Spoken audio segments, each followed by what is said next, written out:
Kadang-kadang bila orang buat baik pada kita ni, ada yang kita mampu balas, kita kena balas, kita kena wajar untuk nak menghargai kebaikan orang. Tapi kadang-kadang kebaikan dia sangat banyak, kita tak mampu kan. Maka ketika itu kita doakan banyak-banyak untuk dia, sampailah kita rasa doa kita itu dah membalas kebaikan dia. Itu yang kita boleh pelajari daripada nama Allah Asy-Syakur.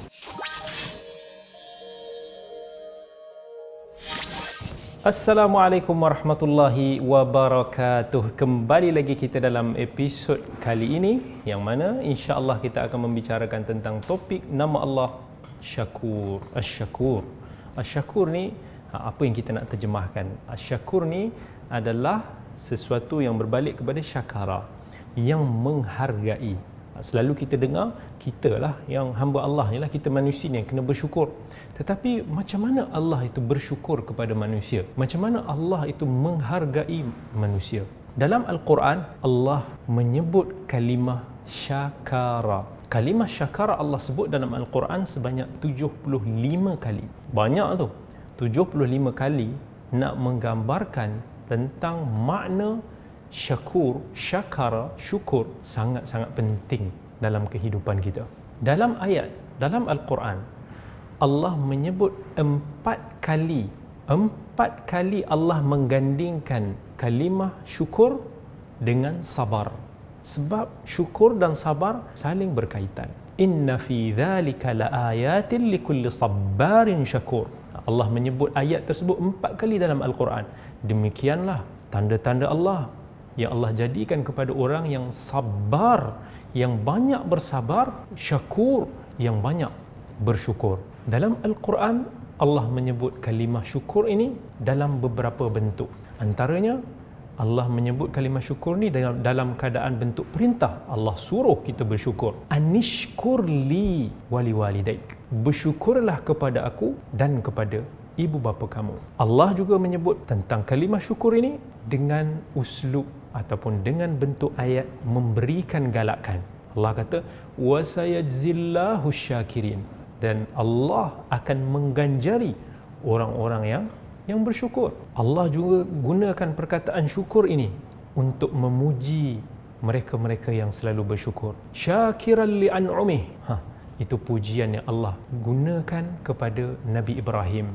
Allah kata Nabi Ibrahim ni seorang yang sangat bersyukur di atas kurniaan dan nikmat Allah. Allah puji Nabi Nuh juga sebagai seorang hamba Allah yang bersyukur. Sebab tu syukur ini sangat penting dalam kehidupan kita. Dalam kehidupan kita, daripada nama Allah Asy-Syakur ini, kita kena belajar untuk nak menghargai. Kita kena belajar untuk nak menghargai. Agama Islam adalah agama yang menghargai. Tadi kita sebut Allah kata anishkurli wali walidai. Maksudnya kalau kita bersyukur kepada Allah, kita kena bersyukur kepada orang tua kita. Macam mana kita nak menghargai nikmat Allah? Kita kena hargai nikmat ibu bapa kita. Kita serve ibu bapa kita di jalan Allah. Itu adalah antara cara kita bersyukur kepada Allah. Kemudian dalam agama kita juga mengajar kita tentang kepentingan bersyukur. Dalam hadis riwayat Ahmad, Nabi SAW bersabda, "Man lam yashkurin nas, lam yashkurillah." Siapa yang tidak mensyukuri manusia, tidak menghargai manusia, dia tidak bersyukur kepada Allah. Dalam hadis riwayat Abi Daud, Nabi SAW bersabda, "Kalau ada orang buat baik kepada kamu, fakafi'uh." Balaslah kebaikannya. Fa illam tajidu ma tukafi'u bihi. Kalau kamu tak mampu untuk nak membalas kebaikannya, falyad'u lahu. Maka doakanlah untuk dia sampailah kamu merasakan kamu telah membalas jasanya. Sebab kadang-kadang bila orang buat baik pada kita ni, ada yang kita mampu balas, kita kena balas, kita kena wajar untuk nak menghargai kebaikan orang. Itu yang agama kita ajar. Tapi kadang-kadang kebaikan dia sangat banyak, kita tak mampu kan. Orang tu selalu buat kebaikan pada kita, mungkin kebaikan pada kita tu mahal-mahal, kita tak mampu. Maka ketika itu kita doakan banyak-banyak untuk dia, sampailah kita rasa doa kita itu dah membalas kebaikan dia. Agama Islam adalah agama yang mengajar kepada kita untuk nak menghargai kebaikan seseorang. Itu yang kita boleh pelajari daripada nama Allah Asy-Syakur. Bila kita bersyukur kepada Allah, macam mana kita nak kata kita hamba Allah yang bersyukur? Tak bolehlah kira, aku ni bersyukur, memang bersyukur, Alhamdulillah bersyukur. Tak, nak tunjukkan bersyukur kepada Allah, kita kena taat Allah. Itu Allah sebut dalam Al-Quran. Even Allah kata kepada Nabi Daud alaihi salam, "I'malu ala Dawud syukra wa qalilun min ibadiy syakur." Beramallah wahai keluarga Daud, Nabi Allah Daud, tetapi alangkah sedikitnya daripada hamba-hamba aku yang bersyukur kepada aku. I'malu, maksudnya Allah kata, kalau kamu nak tunjukkan kesyukuran kepada aku, taat ke aku. Itu cara kita menghargai, macam kita nak hargai ibu bapa kita. Macam mana kita nak bersyukur menghargai ibu bapa kita? Kita balas kebaikan dia. Kita buat baik kepada ibu bapa kita. Yang kedua, dalam hati kita ni mesti kena ada pengiktirafan. Kita betul-betul dalam hati kita ni memang sejujurnya kita menghargai apa yang Allah telah kurniakan kepada kita selama ini. Dan yang ketiga, kita boleh juga ceritakan kepada orang. Allah kata, fa amma bi ni'mati rabbika fahaddith. Segala nikmat kurniaanmu maka sampaikanlah kepada orang, ceritakan orang. Tapi dengan syarat, kalau kita nak cerita tu jangan kita angkuh, jangan kita belagak, jangan kita meremeh-remehkan orang, jangan kita ada unsur-unsur yang Allah murka. Jadi nak jadi hamba Allah yang bersyukur ini, kita kena taat. Ingat, Nabi kita sallallahu alaihi wasallam manusia yang paling bersyukur. Sampaikan dalam sebuah hadis Aisyah radhiyallahu anha, bila Aisyah nampak Nabi sallallahu alaihi wasallam solat sampai bengkak kaki dia, sakit kaki Nabi sallallahu alaihi wasallam. Pernah tak kita solat sampai kaki kita sakit? Kita main sampai kaki kita sakit tu pernah lah kan? Kita berjalan sana sini sampai kaki kita lenguh tu pernah lah. Tapi nak kata kaki kita lenguh sebab solat tu memang tak lah. Kadang-kadang kita solat panjang sikit pun kita dah rasa lenguh kan. Nabi ni solat sampai bengkak. Kalau kita nak fikir, Nabi ni buat apa dia nak susah-susah? Dia adalah manusia kekasih Allah yang telah dijamin masuk syurga, manusia yang paling tinggi darjat di sisi Allah. Bila Aisyah tanya kepada Nabi SAW, kenapa kamu buat begini ya Rasulullah, sedangkan engkau adalah manusia yang telah diampunkan oleh Allah yang dulu ataupun yang akan datang? Apa jawapan Nabi SAW? Afala akuna abdan syakura, tidak bolehkah aku menjadi hamba Allah yang bersyukur?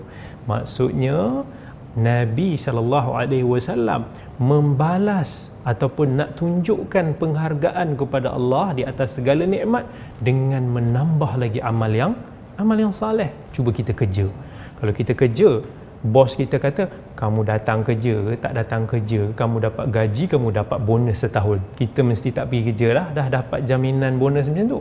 Tapi Nabi, dia dapat jaminan bonus macam tu, dia tambah lagi. Dia nak tunjukkan kesyukurannya. Dan salah satu doa yang sangat penting untuk nak kita ucap dan doa yang Nabi SAW ajar kepada sahabatnya Mu'adz bin Jabal radhiyallahu an, Allahumma a'inni ala dhikrika wa syukrika wa husni ibadatik. Ya Allah, bantulah aku untuk nak mengingati kamu, untuk nak bersyukur kepadamu, dan untuk nak memperbaiki ibadah aku kepada kamu. Itu doa yang kita kena doa setiap kali kita sebelum kita bagi salam dalam solat kita. Islam mengajar kita tentang bersyukur ini. Dan sampai Nabi kata kat kita, kalau kita rasa benda tu baik, katakanlah alhamdulillah bi ni'matihi tatimmus salihat. Segala puji bagi Allah, dengan nikmatnya Allah telah menyempurnakan nikmatnya. Kalau kita rasa benda tu tak baik pun, tetap kita kena bersyukur. Alhamdulillah. Nabi ajar kita cakap alhamdulillah ala kulli hal. Kalau kita accident, kalau kita sakit, cakap segala puji Allah atas segala hal, segala situasi yang menimpa kita. Allah Maha Syakur, yang pasti akan membalas segala amal soleh kita dengan kebaikan. Sebab tu Allah bagi itu, bagi ini, bagi syurga nanti. Al-jaza'u min jinsil amal. Sesungguhnya ganjaran itu berdasarkan kepada amalan yang kita lakukan. Itu semua menggambarkan sifat Allah Syakur. Dan inilah antara apa yang kita boleh pelajari daripada nama Allah Syakur.